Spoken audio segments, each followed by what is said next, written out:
Halo, selamat siang teman-teman semua. Welcome to Puber Podcast PU Muda Berkarya. Podcast ini merupakan podcast resmi dari kami, para CPNS muda dari Kementerian PU yang lagi belajar, berkembang, dan tentu saja berkarya UNKRI. Di episode pertama ini, kita bakal ngobrol santai tapi tajam tentang topik penting banget, yaitu tantangan kebangsaan masa kini. Mulai dari isu narkoba, sampai proxy war. Nah, izinkan saya memperkenalkan diri saya sendiri dulu ya. Perkenalkan, saya Intan dari UNOR BPIB yang datang dari kelompok 3 Latsar Batch 2. Nah, dalam podcast kali ini kita akan bersama-sama untuk sharing, bercerita, dan berdiskusi tentang tantangan kebangsaan. Saya nggak akan sendiri, di sini saya ditemenin oleh anggota kelompok 3 yang lainnya. Izinkan saya untuk ngenalin beberapa teman, yang itu ada Caca, Ilham, Bella, Iza, Kaisa, dan juga Cahyo. Nah, kalau gitu kita mulai kenalan lebih dalam, dimulai dari Caca dulu kali ya. Oke, Ca, silahkan perkenalkan diri. Halo Mbak Intan, thank you banget udah nanyain soal aku. Jadi teman-teman kenalin dulu, nama aku Caca, nama panjangnya itu Iftikhatul Firandasari. Saya berasal dari UNOR BPIW dan saya ini juga termasuk kelompok 3 dari Latsar Batch 2 Kementerian PU. Oke, nextnya Caca mau nunjuk siapa nih buat kenalan sama kita-kita. Mungkin kayaknya selanjutnya Mas Ilham boleh deh, Mas Ilham. Oke, halo. Kenalin ya. Aku Ilham, jadi aku di sini sebagai peserta latar juga batch 2 dari kelompok 3.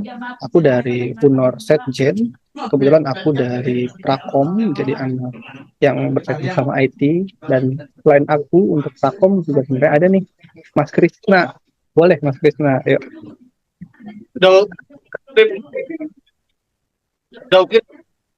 Aduh, salah nama, Mas.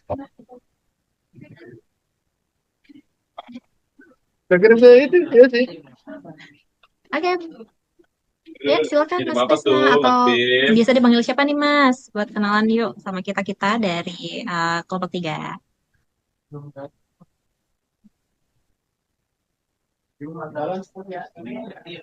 Oke ya. Makasih Mas Ilham buat perkenalannya. Eh, Kenalin dulu nih, aku biasa dipanggil Cahyo, meskipun nama aku Krisna Cahyowana. Aku dari Sejen Pusdatin. Eh, aku juga sama kayak Mas, juga dari Prakom. Oke, thank you buat kenalannya Mas Cahyo. Next Mas Cahyo mau nunjuk siapa nih buat kenalan? Mungkin kita bisa ke Mbak Kaisa ya. Oke, halo semuanya. Perkenalkan aku Kaisya Fafizal atau biasanya sih dipanggil Kai. Aku dari Biro Hukum Sekretariat Jenderal dan di sini aku juga di kelompok 3 Latsar Batch 2 Kementerian Pekerjaan Umum. Salam kenal. Kenal, oke. Oke, guys. Sekarang Kay mau nunjuk siapa nih nextnya? Mungkin aku mau kenalan nih sama Mbak Isabella. Oke, semoga suaraku terdengar ya. Halo teman-teman semua. Perkenalkan, aku Isabella Riksadini, biasa dipanggil Bella. Saya juga peserta Latsar Batch 2 di kelompok 3 ini. Dan sekarang unit organisasi aku ada di Sekretariat Jenderal di Biro PBMN. Salam kenal semuanya. Iya, salam kenal, Kak Bella. Ih, eh, aku tahu nih pasti Kak Bella nunjuk terakhirnya sama Aiza. Oke, Betul. tanpa buang waktu. Oke, Aiza. Oke, makasih Mbak Intan dan Mbak Bella. Semuanya, perkenalkan, aku Izzatulail Arfin Lotusiana, biasa dipanggil Iza, asalnya dari BPSDM. Salam kenal. Oke, salam kenal juga Kak Iza. Oke, teman-teman semua, tanpa kita buang-buang waktu lagi, kita mulai podcast ini ya. Pertama, aku mau nanya dong ke Caca, apa aja sih Ca tantangan bangsa kita ini menurut kamu? Terima kasih banyak Mbak Intan atas pertanyaannya. Pertanyaannya tuh bagus banget ya Mbak Intan nih ya. Cuma sebelum kita masuk ke berbagai tantangan besar apa aja yang dihadapi sama bangsa kita ini, ada baiknya tuh kita kenalan dulu sama isu-isu strategis kontemporer atau alias masalah-masalah besar yang sedang dan akan terus jadi perhatian nasional maupun global. Nah, isu-isu ini itu nggak cuma muncul di berita, tapi juga punya dampak langsung loh ke masyarakat, termasuk kita ini yang muda-muda ini ya. Nah, isu-isu strategis kontemporer ini yang perlu kita pahami saat ini itu mencakup berbagai macam persoalan besar lah yang akan berdampak langsung pada stabilitas dan masa depan bangsa. Nah, beberapa isu-isunya ini mungkin saya izin breakdown ya. Yang pertama itu mulai dari narkoba. Nah, narkoba ini adalah salah satu isu kontemporer yang serius dan itu akan merusak generasi muda dan akan menjadi ancaman sosial masyarakat Indonesia. Kemudian tuh ada juga terorisme dan radikalisme yang merupakan itu adalah prosesnya itu menyusup ya lewat dunia maya dan akan mengancam nilai toleransi.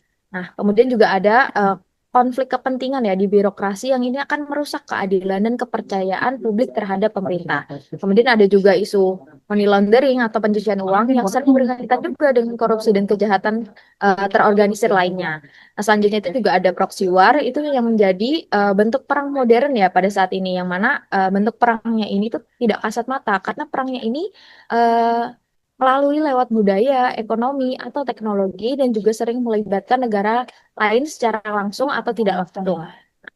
Sementara itu ada juga mengenai mass communication, di mana mass communication ini sering terjadinya itu terutama di media sosial, di mana mass communication ini itu adalah pedang bermata dua ya Mbak Intan ya, karena dia ini tuh bisa mencerahkan atau bisa memberikan informasi kepada kita-kita ini, tapi juga bisa menyebarkan hoax dan kebencian jika tidak disaring dengan baik dan benar. Kemudian juga kita waktu tahun 2020 sampai 2022 kemarin kita kan juga mengalami pandemi COVID-19 ya Mbak ya, di mana pandemi COVID-19 ini juga termasuk salah satu isu besar yang meninggalkan dampak panjang pada sistem kesehatan dan cara hidup kita. Nah mungkin yang terakhir juga ini yang isu kontemporer yang akan saya bridging atau saya bahas, ini yang pertama itu ada yang terakhir itu ada korupsi, di mana korupsi ini itu tetap menjadi musuh bersama yang menghambat pembangunan dan melemahkan integritas bangsa kita ini. Nah, dengan memahami semua isu-isu ini tuh penting agar kita, khususnya generasi muda dan calon ASN itu bisa lebih waspada dan siap jadi bagian dari solusinya, Mbak. Mungkin begitu sih, Mbak, kalau menurut saya, Mbak ya. Oke, oh juga gitu ya Kak Cica ya. Jadi ternyata isu strategisnya itu nggak cuma jadi perhatian nasional ya, tapi udah sampai ke tingkat global juga ya. Iya, Apalagi betul, kalau kata Mbak. Kak Cica tadi, ya, ini tuh berkaitan langsung sama generasi muda di masa depan ya. Oke, Betul, jadi nggak Mbak. cuma ada korupsi, tapi sampai ke apa tadi Kak? Proxy war ya. Iya, ke proxy war juga, Mbak, Oke, gitu. oke. Nah, sebetulnya kan masalah-masalah ini tuh eh, ada banyak ya kata Kak Cica tadi turunannya. Nah, belakangan ini juga kan Indonesia itu eh, punya lah isu-isu kontemporer gitu.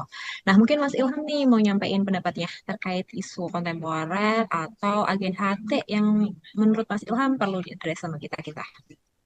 Oke, sebenarnya tadi udah dua isu ya yang dimention terakhir sama Mbak Caca ya. Dua terakhir itu ada masalah COVID, kemudian ada korupsi. Jadi kalau kita bicara COVID sama korupsi ini ada benang merahnya nih sebenarnya. Kalau kita ingat gitu ya, dulu di zamannya COVID kita itu dapat bansos sebenarnya. Tapi in case gitu ya terjadi korupsi yang terendus sama KPK gitu ya, dan bahkan pelakunya gitu itu langsung dari level menterinya. Jadi menteri dari Kemensos melakukan korupsi dan terbukti dan sudah divonis juga.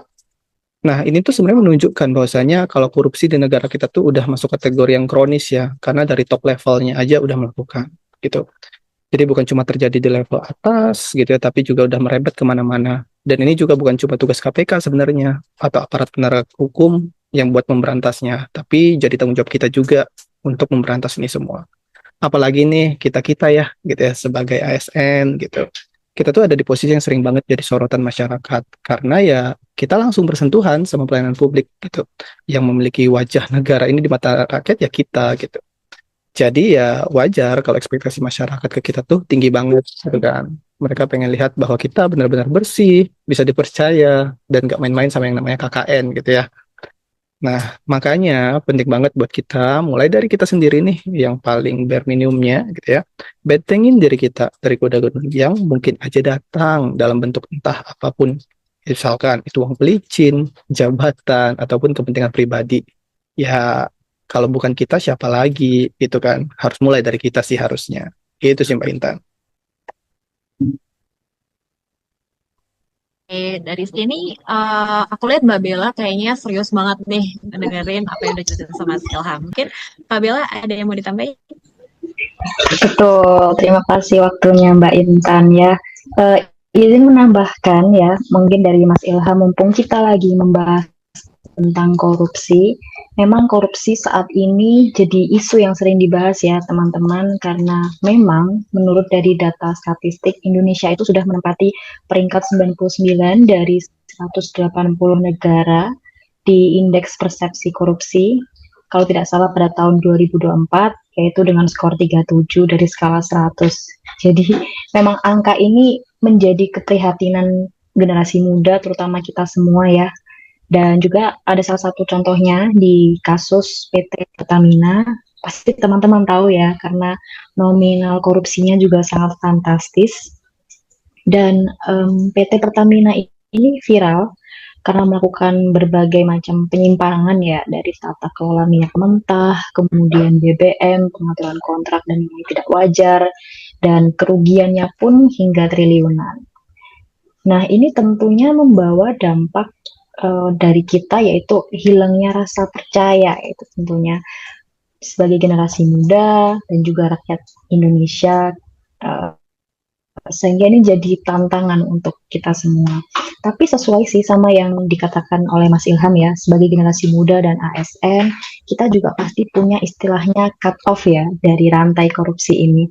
Jadi walaupun tidak mudah kita menjalaninya sendiri ya, tapi aku percaya sih bersama teman-teman semua, terutama generasi muda dan ASN, kalau kita bisa komitmen, pasti akan lebih cepat untuk memutus rantai korupsi ini. Terutama kita bisa menanamkan integritas dan moral yang kuat, serta menjadi penggerak perubahan dan menjadi generasi yang hebat. Begitu Mbak Intan. Ya, betul banget nih. Emang untuk menangani kasus korupsi itu kita tuh nggak bisa ngelakuin sendiri ya, Kabila ya. Ternyata nanganin isu gratifikasi pun dia juga butuh kita gitu sebagai generasi muda untuk ngerakin perubahan dan dukung gerakan anti korupsi. Nah, kan kita udah denger nih kasus korupsi itu bisa sampai triliunan rupiah. Terus triliunan rupiah itu larinya kemana ya? Masa iya kan disimpan ke celengan gitu.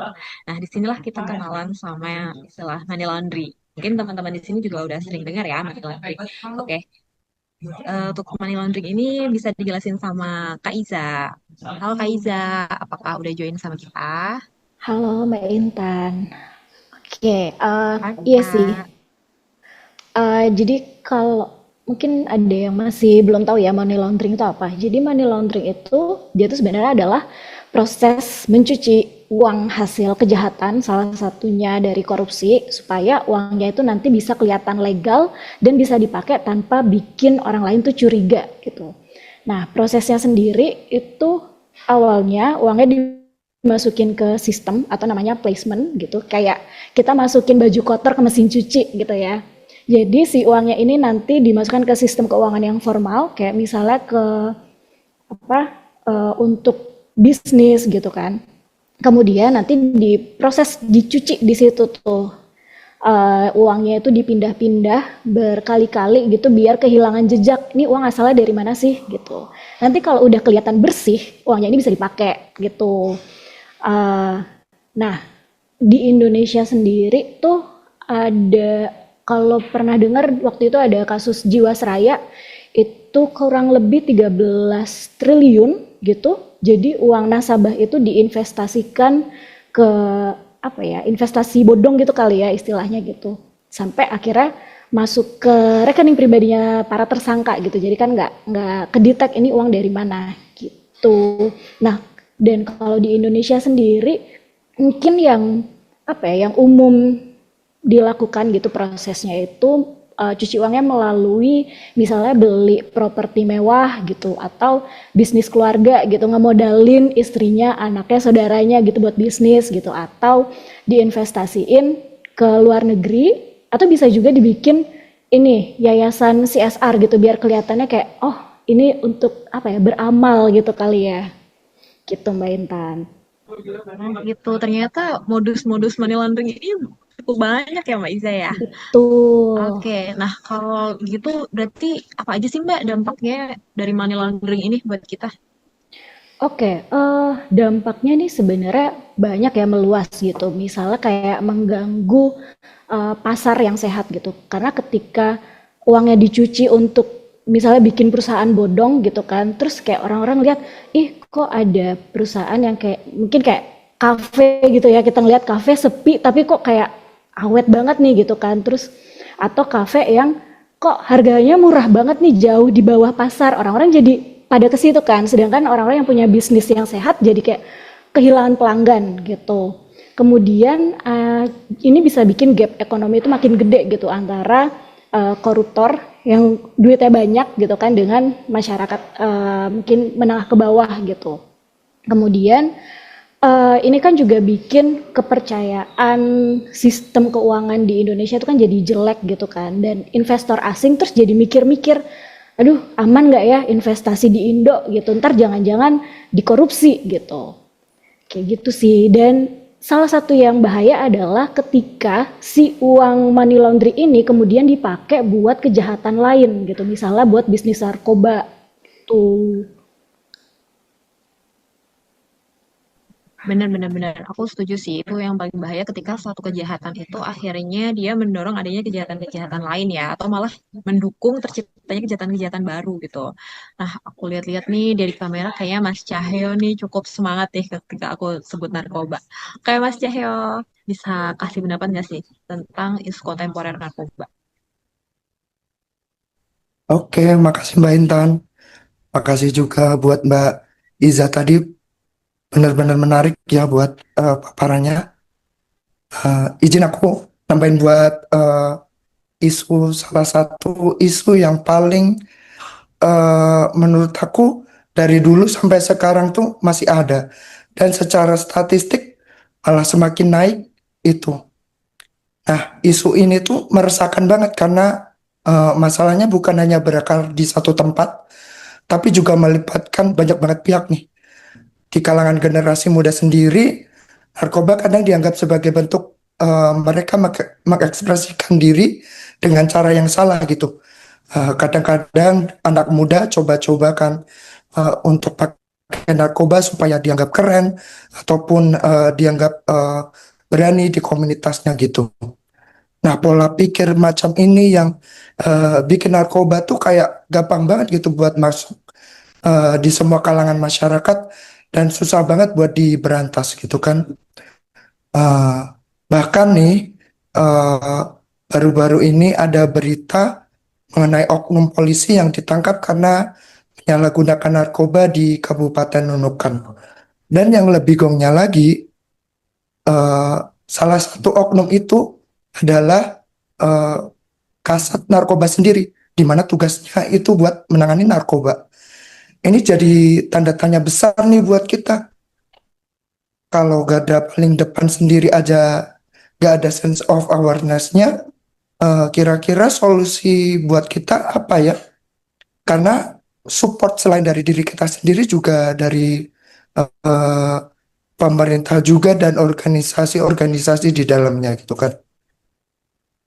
Nah, kita di sini harus saling bahu membahu nih supaya eh, narkoba itu dampaknya bisa lebih diminimalisir atau ditekan lebih eh, rendah lagi gitu. Mungkin itu sih Mbak. Entah. Oke, Mas Cahyo, aku setuju banget sama apa yang disebut Mas Cahyo tadi ya bahwa ternyata emang narkoba itu nggak bisa cuman dalam satu negara gitu ya. Ternyata dia ada hubungannya juga sama pihak-pihak lain ya. Kayak bisa kemana-mana gitu. Nah, hmm, ada isu lain yang dia itu juga melibatkan negara lain nih. Nah, ini kayaknya cukup serius dan cocok banget nih kalau dibahas sama Kak Kaisha. Kak Kai. Oke, mungkin tadi udah dibahas yang mengenai korupsi dan lain sebagainya. Tapi sekarang nih sebenarnya ada nih masalah yang cukup serius ya, yang juga sebenarnya dekat sama kita selain korupsi. Yang mana namanya proxy war. Jadi mungkin kedengarannya kayak baru ya, apa tuh proxy war? Tapi ini tuh kalau misalnya kita telah lagi, emang sebenarnya nyata udah terjadi di Indonesia. Kalau misalnya kita tahu, dunia kan sekarang lagi shifting ya. Jadi yang mana udah ada kekuatan ekonomi baru. Tadinya eh, ada dominasi Amerika, tapi sekarang udah ada nih yang nantang dominasi Amerika, yaitu BRICS. Kalau kalian nggak tahu, BRICS itu tuh negara-negara besar seperti Brazil, Rusia, India, China, dan South Africa, yang mana sekarang itu tuh mereka lagi gencar-gencarnya buat bangun sistem ekonomi, khususnya sistem pembayarannya sendiri. Terus tahu-tahu tiba-tiba Indonesia nih yang tadinya bersikap netral, tiba-tiba di tengah gejolak antara BRICS dan juga Amerika Serikat, itu bergabung Indonesia. Nah, dengan bergabungnya kita di BRICS ini itu nandain sebenarnya bahwa kita ini ngebuka jalur kerjasama baru ya. Sedangkan kita juga sebenarnya dari lama kan udah punya hubungan ekonomi dan juga keamanan nih sama Amerika itu sendiri. Nah, makanya di sini itu kita bisa dibilang masuk ke dunia abu-abu atau dalam kasus ini sebenarnya kita udah masuk ke dalam perangkap proxy war gitu. Jadi proxy war di kasus ini tuh bukan perang, tapi lebih ke perang terhadap pengaruh. Kalau misalnya kita nggak hati-hati, itu bisa jadi kita nanti jadi medan tempur istilahnya antara dua pihak itu diam-diam. Mungkin dari kasus ini juga kita bisa ambil hikmahnya aja sih ya. Kalau misalnya kita dalam mengambil keputusan itu harus waspada sebenarnya. Apalagi kan kita sebagai ASN ya, kita harus berpikir strategis dan juga nasionalis dan juga kita harus menjaga independensi kita. Nah, di kasus proxy war ini itu bukan cuma ningkatin ketegangan global aja, tapi sebenarnya udah masuk nih bentuk nyata dari pergeseran kekuatan global yang masuk ke ranah lingkungan strategis. Mungkin kalau dari aku itu ya. Oke, thank you banget Kak Kai atas penjelasannya tentang proxy war. Wah, ternyata diskusi kita siang ini benar-benar ini eye opening banget sih buat aku bahwa ternyata orang itu ya udah nggak sekedar fisik ya, ternyata udah sampai ke tahap hybrid resilience nih kata Kak Kai tadi. Teman-teman, kayaknya kemampuan kita itu buat menghadapin ancaman-ancaman di masa depan tuh harus semakin ini ya, semakin ditingkatin gitu ya.